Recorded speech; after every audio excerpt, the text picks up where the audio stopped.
Hi, everybody. Matt Weatherly here from Public Sector Personnel Consultants with a brief overview of an upcoming classification and compensation study for your city. Wanted to spend maybe just 15 minutes together providing an overview of the project. Certainly kind of introduce you to our firm, highlight your opportunities to participate, and then I do have screenshots of a job questionnaire that will allow you to review your job description as part of this exercise. As our name suggests, this is all that we do. PSPC performs classification and compensation studies throughout the United States, primarily for cities, but also for counties, school districts, colleges, and universities. All told, we've had a chance to work with just over 1,100 public employers, as well as quite a few public employers in the state of New Mexico. We've done multiple studies for Rio Rancho, for Las Cruces, New Mexico Junior College. We're currently working with Sierra County. All that experience just qualifies us to ask good questions, such as what factors influence your city's ability to recruit and to retain staff. If we're not, up to market, how do we achieve market, or what is our market, right? So some, good questions around defining our jobs as well as the market value of our jobs. A few other highlights before we look at the job questionnaire. This is something that your city wants to do for you, not to you. Very important distinction, meant to be a very positive exercise, one that is undertaken, I would say every 4 to 6 years is pretty common. Not the means by which everybody sees a salary adjustment.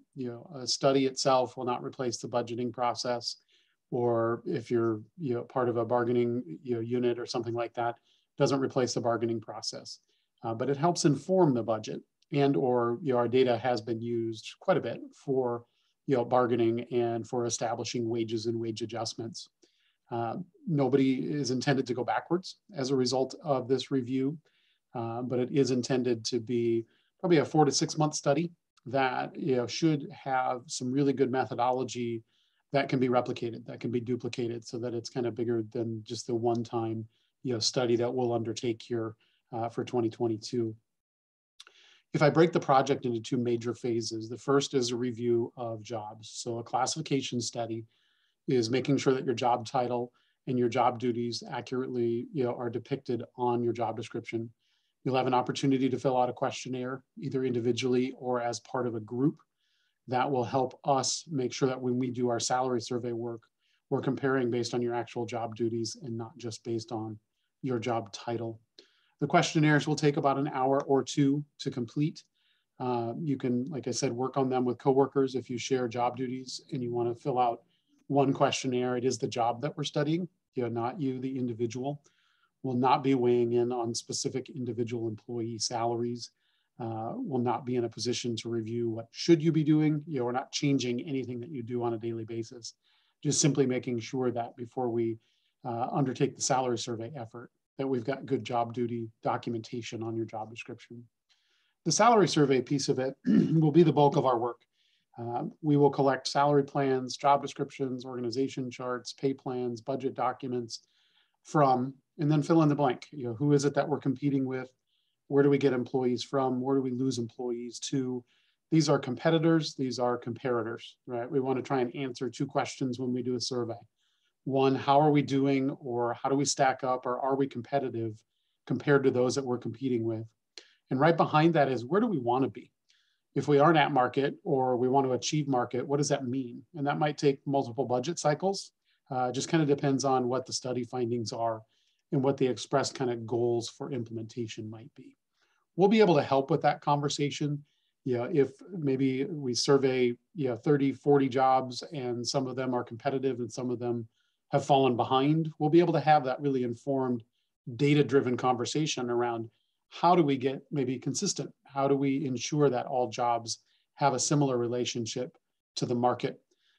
So if we need to get caught up, how do we get caught up? And that, like I said, might be both a multi-year discussion. It's going to be always subject to budget constraints, as well as city council approvals. The PAQ, the Position Analysis Questionnaire, is intended to follow a job description format, and it allows you to make sure that your job description is up to date. This is kind of your direct path and your direct input. That is, frankly, probably the most critical aspect of the study. We want to make sure when we make the survey comparisons and we start comparing job descriptions that we're using as accurate and up-to-date information from your city as possible. You're going to have until February 18th to complete that questionnaire. Departments will have until the end of the month to get those collected and turned into human resources. Then they will come to us. We'll review job titles. We'll start making those salary survey job matches from there. I do have screenshots of the questionnaire so that you can follow along. This will be a document that will probably be attached to an email. You can fill these out in Word. You can fill them out if you choose to print them out and fill them out in pen and pencil. That is totally fine as well. We'll take them however we can get them. The top is just simply housekeeping. Your name, your job title, your department. If we do have follow-up questions, if you have a work email address or a work phone number, is there somebody that we can get in touch to ask a few follow-up questions? So put your contact information on there. List out for us simply so that we can find you on an organization chart, your supervisor or department head's name and job title as well. Now recall, this is going to follow a job description format. So our first section here at the bottom of page 1, it's a little bit cut off in my screenshot, but ultimately, yeah, it's the elevator speech. When somebody asks you what you do for a living, what do you tell them? Give us 3 or 5 sentences that discuss, hey, here are the services that we provide in our department, and my position allows this department to provide these services because I'm, and then fill in the blank. Think about who your customers are. Maybe your front line supporting those that have business with the city. Maybe your back of house, supporting those that do have that kind of front line direct interaction with customers, with residents, that kind of thing. There's also a spot on here, probably early on, that if you wear multiple hats, which is really common, and I'll give you an example. Let's say part of the time you're an accounting clerk and part of the time you're a help desk technician providing some IT support. Those are 2 different jobs. We might need to compare your job to more than one job out in the market. We do not need 2 questionnaires, but if you want to draw a line kind of through or down through this questionnaire, say, hey, job number 1, here's some job duties that I perform. Some general ledger accounting. We might have some customer interaction where we're doing some cashiering and some receipting. You're accepting payments. That might be the accounting clerk hat that you're wearing. But then if you're also performing help desk duties, you might be assisting end users with troubleshooting hardware, software. Might be helping them reboot a computer or fix their email or that kind of thing. Like I said, those are 2 different jobs. Kind of a goofy example, but we see that one. We've seen, part of the time I'm a welder and part of the time I'm an equipment operator. Those 2 are 2 different job classifications out in the market. So if you think that might be you, certainly, you can start with questions with your supervisor or with human resources. But if you want to draw a line down and tell us about these 2 different jobs that you perform, that's really, really common for us to run across. Page 2 will be everybody's least favorite page. Page 2 is pretty blank. This is where we want you to list out and write down your job duties. If there are tasks that you perform every day, I would say write them down. If there are tasks that you perform less frequently, but you believe that they are very important, I would write them down. You can organize your thoughts on this page from most important to least important, or from most frequently performed to least frequently performed. Just label if you bounce around and say, hey, daily or frequently, here are some tasks. Maybe once a month, once a quarter, when it's budget season, or maybe your job duties vary a little bit if you work outdoors, and the types of projects you're working on in the summer are different than the types of projects you're working on in the winter. Now, there's nothing magical about 8. You'll notice there are 8 boxes on this page. You can tell us about 6 job duties, 16 job duties, if you want to attach additional pages, if you want to attach an old job description and mark that up, and say, hey, there's 3 things on here that we don't do anymore, but there are 4 or 5 things that we need to add. My job duties have changed, or we need to clarify what job duties we're performing. And again, feel free to work on these as a group. If there are 5 of you with the same job title and you're cross-trained and you have job duties that you share, feel free to work on them as a group and turn in one questionnaire for your job.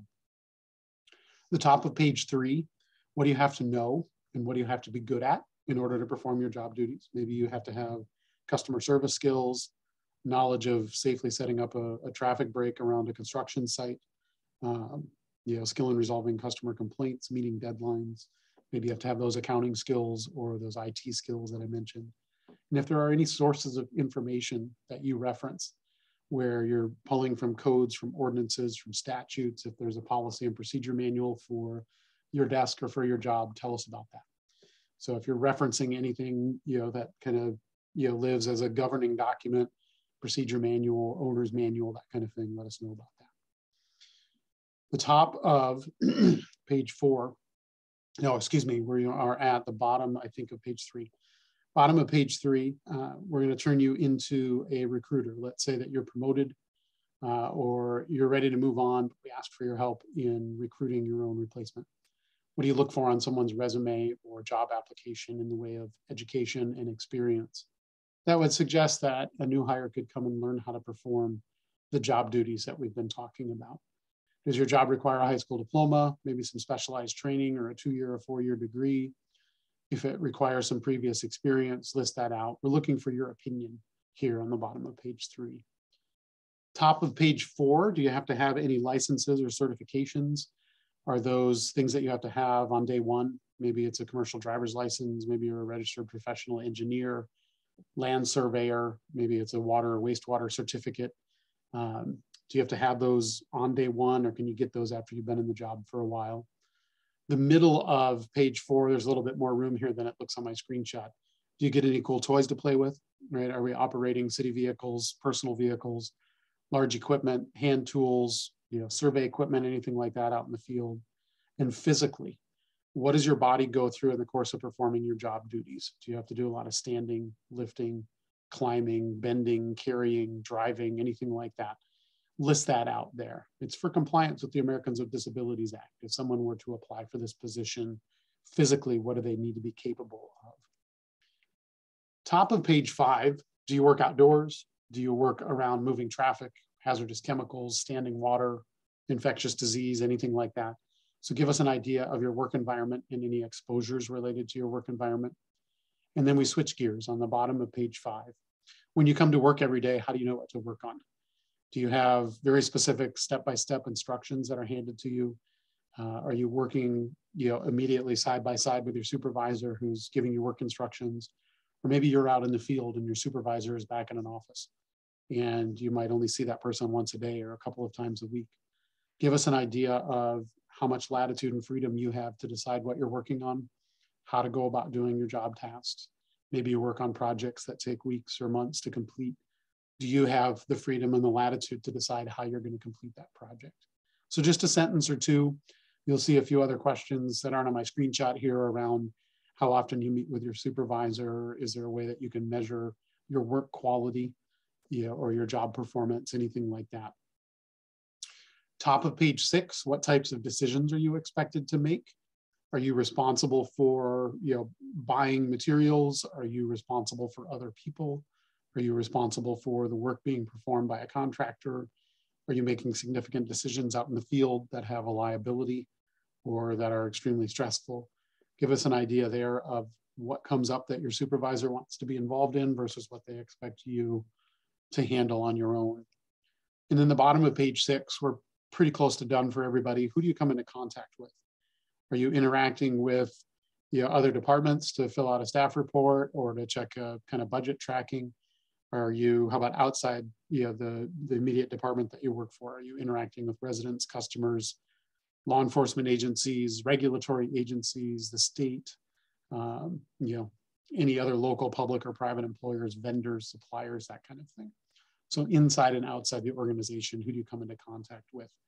And list out or kind of describe for us the nature of that interaction with anybody else. Sign and date. If you do fill this out longhand, please make a copy of it and hold on to a copy for yourself. It's going to go to your supervisor or department head. It's going to go to HR, then it's going to go to us. If you fill it out on a computer, you can save it to a desktop. But if you do choose to print one of these out blank and fill it out longhand, make sure that you keep a copy of it. If you fill it out as a group, you can attach a signature page or put multiple signatures here. There is one more page if you are responsible for others. I alluded to it just a minute ago, but if you oversee other employees or contractors or vendors or volunteers, list out who and how many people you're responsible for, and then any supervisory responsibilities that you have. There is a check the box section here on the bottom of this page. Maybe you don't have the final say, but a supervisor or manager relies pretty heavily on your input when it comes to hiring, training, approving schedules, that kind of thing. So you'll see that. If this page doesn't apply, you can leave it blank or you can draw a line through it. or you can type NA for not applicable. And then the last page, nobody will change what you put on your questionnaire. The last page is for supervisors and managers to review and comment, hopefully only if you forgot something, right? The errors that typically occur on the questionnaires are errors of omission. And so we want departments to, department heads or managers to have a chance to say, ooh, there's 2 more job duties that maybe you're newer to your position or you haven't come up in kind of a full year cycle yet. We want to make sure that your job description gets credit for anything that you might have forgotten. And then my last slide here, just a couple of reminders. Like I said, you can work with your supervisor, work with your coworkers. It is the job that we're studying, not you, the individual. But it's very important that you have a chance to review and say, hey, I looked at my job description, it's good, or here's my questionnaire. Make sure that you take these pieces of information into consideration when we do the salary survey. Overall, 4 to 6 months, we'll try to beat that timing a little bit, but February 18th and then the end of the month. So if you need to borrow a little bit of time, departments will have about until the end of the month to get the questionnaires collected and turned into human resources.